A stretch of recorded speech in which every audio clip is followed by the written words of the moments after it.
dibangunkan sepenuhnya oleh pendidik masyarakat tadika kemas dan akan dipindah ke sebuah tadika kemas seluruh negara. Menjelang Ramadan, lebih banyak pihak swasta dan NGO disuruh bantu golongan kurang berkemampuan. Timbalan Menteri Pembangunan Wanita, Keluarga dan Masyarakat berkata pihaknya sedia memberikan data dan maklumat golongan sasar terbabit bagi memudahkan proses agihan bantuan. Usaha berkenaan juga jadi platform menyatu padukan dan eratkan lagi hubungan kekeluargaan.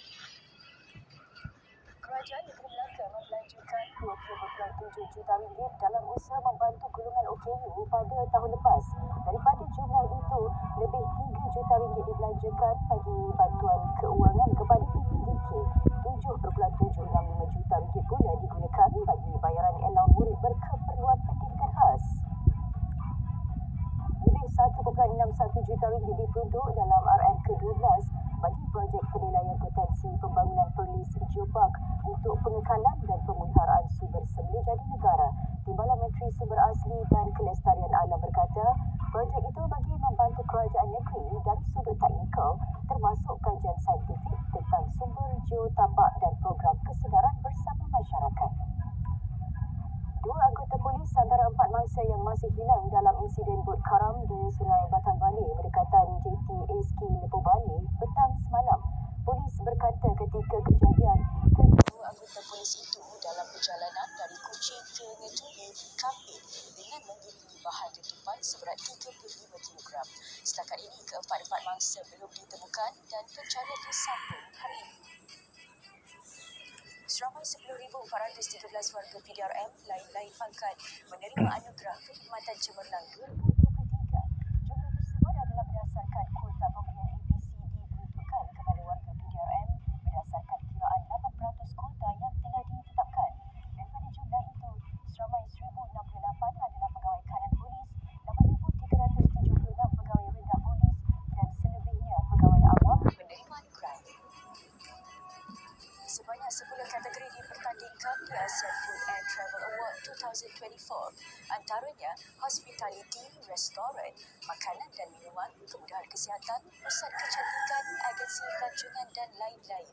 Hospital Klinikal Medini Johor diiktiraf sebagai hospital terbaik untuk pelancongan perubatan, manakala Minute Stick Hub memenangi anugerah jenama makanan dan minuman Malaysia. Angkasa sasar bagi 203 koperasi kredit yang berdaftar di bawahnya menggunakan sistem pelaporan kredit menjelang hujung tahun ini. Menurut Menteri Pembangunan Usahawan dan Koperasi, setakat ini 563 koperasi berdaftar bawah angkasa. Daripada jumlah itu, 360 koperasi termasuk 2 buah bank sudah menggunakan sistem itu bagi menunjukkan standard dan kualiti koperasi di Malaysia setaraf dengan institusi pembiayaan lain. Malaysia-China menandatangani MOU untuk berkumpul kerjasama industri, teknologi dan inovatif. Menteri Mosti berkata, 3 fokus utama diperuntukkan iaitu peningkatan industri inovasi teknologi, Institut Ketukangan Moden Ekonomi Digital dan perkongsian pengeluaran serta peruncitan produk nusantara. Permintaan penumpang global pada Januari lalu meningkat 16.6%. Ia menandakan permulaan kukuh industri penerbangan sebalik ketidaktentuan ekonomi dan geopolitik. Persatuan Pengangkutan Udara Terbang memaklumkan permintaan berdasarkan hasil penumpang bagi setiap kilometer RPK melonjak 20.8%, manakala domestik naik 10.4%. Transformasi digital dalam sektor perbankan dilihat berkembang maju di Malaysia. Pengerusi Kelab Ekonomi Kuala Lumpur berkata, bank-bank kini mula menyerap ilmu dan program berkaitan pendigitalan demi menawarkan perkhidmatan yang pantas dan dinamik kepada pelanggan. Namun masih banyak institusi perbankan memilih konsep perbankan hybrid iaitu gabungan perkhidmatan digital dan kepakaran manusia.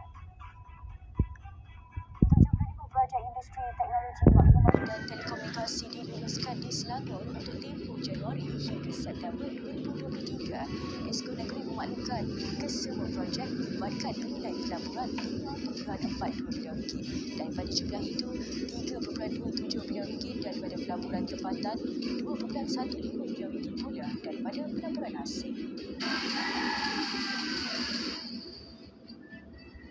Afrika Selatan failkan sementara tambahan dan pindah keputusan sementara Mahkamah Keadilan Antarabangsa ICJ dalam kes genosid terhadap Israel. Afrika Selatan dalam permintaan baharu berkata ia dibuat berikutan fakta baharu dan perubahan dalam situasi di Gaza, khususnya kepuluran yang meluas. China sokong keanggotaan penuh Palestin dalam PBB. Negara Timur Besar itu turut seru beberapa anggota Majlis Keselamatan PBB agar tidak halang proses itu. Menurut Menteri Luar China, mereka sentiasa komited kepada penyelesaian yang komprehensif, adil dan berkekalan terhadap isu Palestin. Palestin telah diberikan status negara pemerhati pada Perhimpunan Agung PBB edisi 2012. Britain desak negara haram Israel lepaskan aliran bantuan masuk ke Gaza. Ia susulan wilayah tersebut mengalami krisis kemanusiaan teruk. Menurut Menteri Luar United Kingdom, amat bimbang dengan situasi yang berlaku akibat serangan Israel di Rafah. PBB sebelum ini suarakan kebimbangan mengenai keadaan penduduk Gaza yang kini berada di ambang kebeluran ekoran kekurangan makanan dan air. Sementara itu, Suruhanjaya Kesatuan Eropah EU akan salurkan 50 juta euro kepada agensi PBB untuk bantu kemanusiaan di Palestin. Bantuan keseluruhan kepada rakyat Palestin juga akan ditingkatkan sebanyak 68 juta euro tahun ini untuk bantu orang awam yang turut terkesan akibat perang. Perkara itu dinyatakan Pesuruhjaya Bantuan Kemanusiaan EU ketika melawat kamp pelarian di Ramallah, Tebing Barat. Sweden kini sah menjadi anggota ke-35 Pertubuhan Perjanjian Atlantik Utara NATO. Bendera Sweden dijangka dinaikkan Isnin ini di Ibu Pejabat NATO di Brussels. Media tempatan melaporkan Perdana Menteri Sweden akan terima dokumen pengesahan ratifikasi menerusi persetujuan.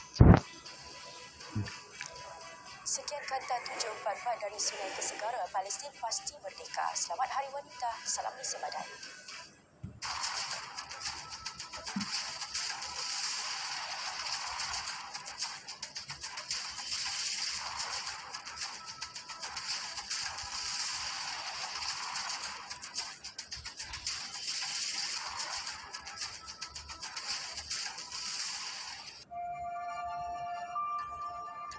Hai semua, Aisyah di sini.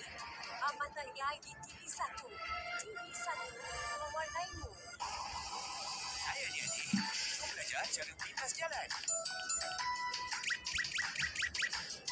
Lihat kiri, kanan, kiri, sebelum melintas. Membantu pelajar melintas dan pastikan pelajar selamat sampai.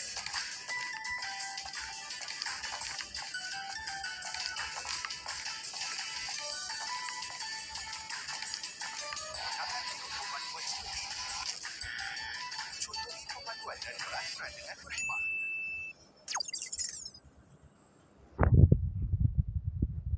Terlepas dari siaran program-program menarik di RTM, jom saksikan semuanya di RTM Klik.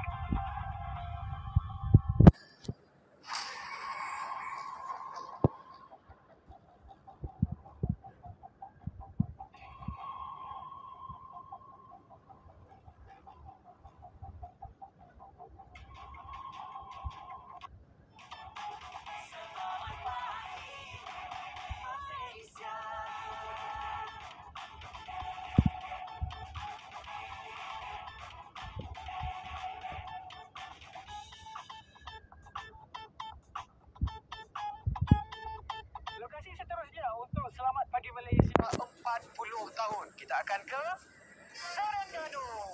Lokasi pertama di Dataran Kuala Berang pada 9 Mac 2024.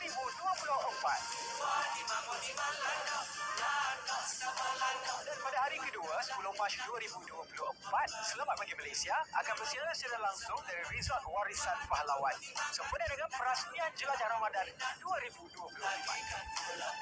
Pakat mari ramai-ramai. Pakat tengok Selamat Pagi Malaysia di TV1. Mari ramai-ramai tengok Selamat Pagi Malaysia di TV1.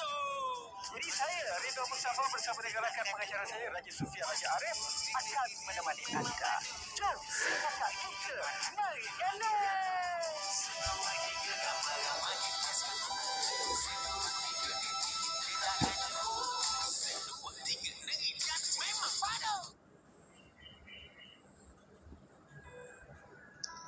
Pesan ini sewaktu aku mahu melangkah meninggalkan rumah, takkan ada kekuatan bagi diri seorang lelaki yang tulang rusuknya tidak sempurna.